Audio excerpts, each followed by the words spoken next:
Hey there Sega fans. Now, it may be hard to believe, especially if you look at some of the heated discourse over the last few months between Sonic movie fans and Disney movie fans, but Sega and Disney used to be pretty close, or at least that's how it appeared.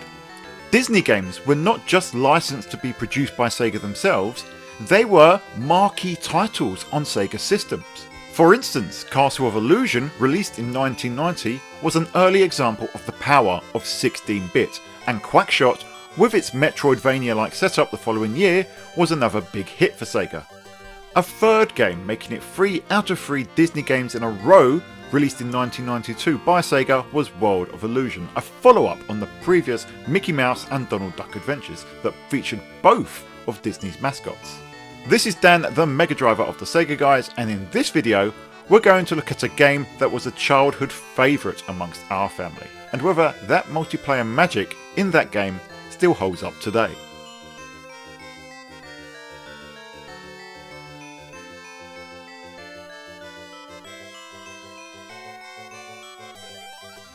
I'll always remember getting World of Illusion. My brother, sister and I were all under 10 years old at the time and were on a weekly shopping trip to our nearest Sainsbury's Saver Centre. We hadn't long gotten our Mega Drive for Christmas 1992 and thus far only had the first 2 Sonic games on it. As we trudged through the aisles with our grocery grabbing parents, we stumbled across the entertainment section, which had, amongst other things, Mega Drive games. It was then that, quite unexpectedly, our parents got us World of Illusion. Being young kids at the time and big fans of the Master System version of Castle of Illusion, we got it home and it was an instant hit. The game, being a proper co-op adventure, helped enormously, especially since the co-op component of Sonic 2 wasn't anywhere near as robust. As such, we took turns going through the game in pairs, and it was an adventure that we would frequent time and time again as youngsters. Booting the game up now, it's easy to see why. The visuals immediately stand out as some of the best on the console by that point. Castle of Illusion on the Mega Drive was visually impressive for the time, but visually it still has that late 80s pixel art look. Not that this was a bad thing per se, but World of Illusion by contrast sports sprites and backgrounds that at least give the impression of being hand drawn. It's really amazing how expressive both Mickey and Donald are, with their sprint animations displaying genuine terror even if you are just sprinting to make a jump, and the way that they contort when they are hit. It all comes down to what Al Nielsen was saying about Castle of Illusion when he was talking about that game, but World of Illusion takes it to the next level. Look at the emotions on his face. You know, that's what's really making the difference between this generation of video game system and the, generation... And the relative depth of that background, too. Enemy sprites and backgrounds are just as impressive. The first level opens with the caterpillar from Alice in Wonderland, looking exactly like it does in Disney's animated classic, crawling in the foreground and giving you a little look. Enemies have the same hand-drawn look and expressiveness as the 2 anthropomorphic heroes, such as these ants in the opening, the spiders in the mine, and these sharks underwater. Stages look beautiful with numerous callbacks to Disney classics. The opening stage has nods to Alice in Wonderland as well as Mickey and the Beanstalk, then shifts into a mine clearly influenced by Snow White and the 7 Dwarfs. Stage 3, for example, blends elements of Merbabies and the Little Mermaid right down to the stage's boss, and the hand-drawn water and bubble effects truly are gorgeous for the hardware. And Stage 5 has the strongest Alice in Wonderland references, set in what look to be the gardens of the Queen of Hearts, complete with card soldier enemies, Mad Hatter chess pieces, and a version of Painting the Roses Red playing in the background. Alice in Wonderland does appear to be a regular reference in this game, not just the final and opening stages, but through an abundance of smaller references such as the pencil birds in the library. But other Disney animated references also feature prominently. Madam Mim, the antagonist from Disney's adaptation of The Sword in the Stone, makes up 2 of the 5 boss encounters, with miniature versions of Mim's dragon from Stage 2, and a battle with Mim herself in the dessert-themed finale of Stage 4.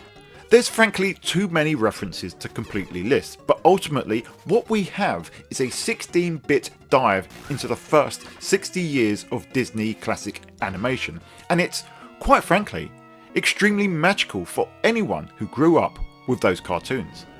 This extends to the sound too.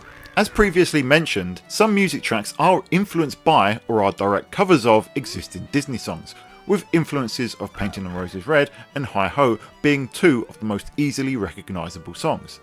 Even when the soundtrack features compositions that are completely original, the music sounds completely on brand. Not a tune feels out of place, and they're both catchy and they suit their respective environments perfectly. We get an impressive range of tunes, from the jovial opening to the mysterious underwater theme to the epic final boss music. The soundtrack is definitely up there with some of the very best in the generation, in my opinion. And that is elevated by some exceptional sound design. Sound effects are, again, some of the best on the console. There's none of the, as John Linneman would describe, farts and zippers sounds, and the effects work is largely excellent. From the flick of your cloaks and the magical transformation sounds that the enemies make, to the squeaking bubbles and ringing bells in later levels, it all comes through as clear and appropriate. But what really elevates the sound design is the voice work. Unlike Castle of Illusion, World of Illusion does feature voice acting, or at least voice samples, with both Mickey and Donald having short bursts of dialogue that, if not voiced by the original actors, which I couldn't find confirmation of either way, it sounds at least very close. The speech, while limited, is clear and authentic sounding, though what Donald Duck says when he gets hit could be interpreted as quack or something else entirely. To summarise though, the game looks and sounds like a premium Disney experience. It was easily the most authentic Disney gaming experience there was available on the console until Aladdin showed up the following year, and it is truly glorious. Thankfully, the game plays well too. The 3-button setup puts jump on the C button, sprint on A, and the B button whips out your character's cape or cloak, which is their primary or only form of attack. Attacks have two effects. Overlay your cloak completely on an enemy and they'll transform into something occasionally cute but always harmless. However, if you catch them with just the trails at the end of the cloak, you'll stun them for long enough to deliver the finishing blow. As you progress through the platform stages, you'll battle bosses, and at each of the 5 stages, you'll learn new magic. The magic though is in reality extremely limited to the specific circumstances where the level progression requires it. The summoning of the magic carpet, conjuring bubbles, teleporting through booths and commanding cards, it's all entirely scripted. That said, it's still entertaining getting to the specific point where the game pauses, Mickey or Donald call Alakazam, and then something interesting happens. It's just a shame because the implementation of the magic isn't very dynamic, and that's because when you're playing alone, despite this being a very heartfelt love letter to Disney animation with great sounds, visual and gameplay, the level design really is quite unremarkable. In fact, if you strip away the Disney veneer, you're left with quite an average 16-bit platformer. You do get 2 separate campaigns if you're playing solo. You can choose the mouse or the duck in the opening menu, and doing so gives you slightly different level layouts with different stages at certain points. Does that make World of Illusion twice as long? Kind of. There's a bit of repetition between the 2 campaigns, and each one only took me about half an hour to finish. Playing this solo back in the day probably would have led to some people feeling a little bit ripped off.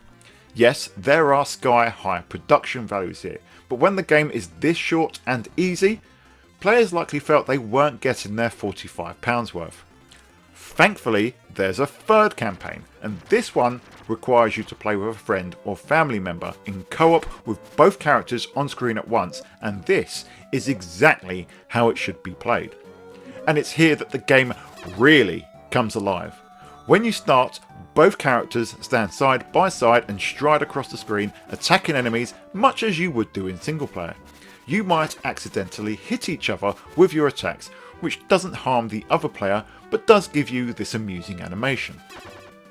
However, you soon come to the seesaws in the first stage, and there, in place of the logs that you'd see in single player, is nothing.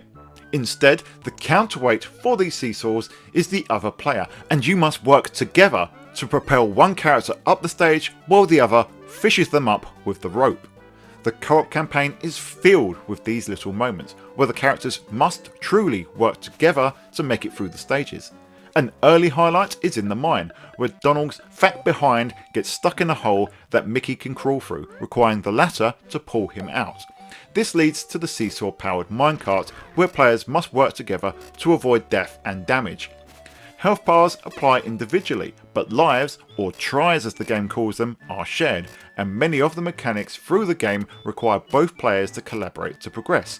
For example, both players need to be present at the booths in stage 4 to initiate the magic, and they both need to stand on the same die at the midway point of stage 5 to move to the next section. It goes without saying that playing in co-op makes the game a little bit more difficult, with both players constrained to a single screen, an element of friendly fire and obstacles that require cooperation.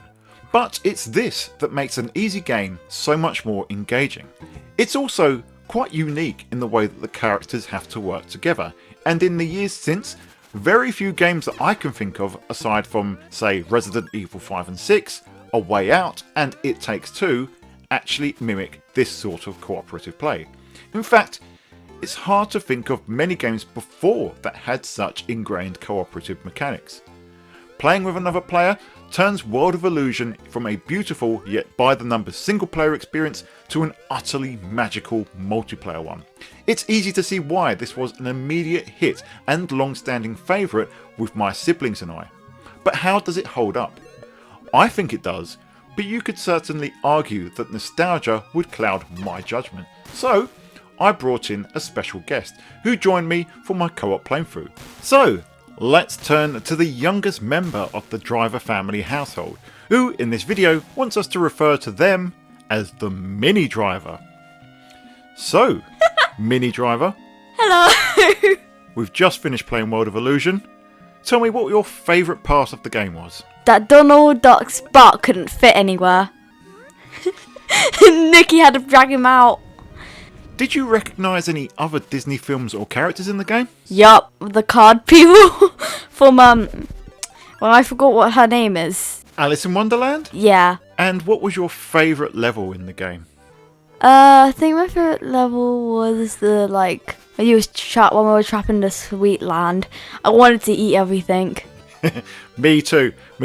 Was there a level you didn't like though? I think I was the underwater one. I kept on getting killed by everything. Yeah, no one ever likes the underwater levels in games. So what did you think of the game overall at the end? It was good.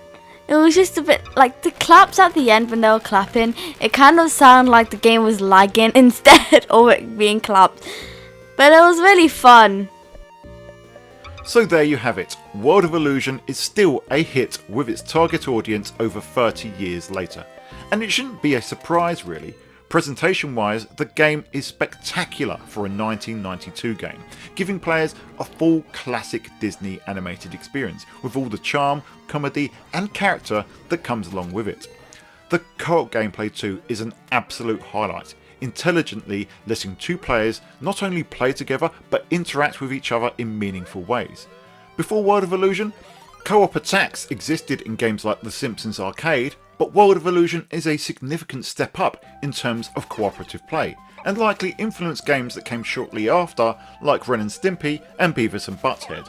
To that extent, you can almost forgive the fairly lackluster single player experience. Yes, it's a tight and charming set of single player stages with Mickey and Donald respectively, but on their own, the stages don't have the same inventiveness from a gameplay perspective. That doesn't mean it's bad, it's just not a classic for single players. But I'd still urge any fans of classic Sega and classic Disney to check this one out. If you've got someone to play with, however, this is an absolute must play for Sega Mega Drive and Genesis fans, as there are many ways to play it, including it being a featured title on the mini 16-bit Sega Mega Drive and Sega Genesis consoles.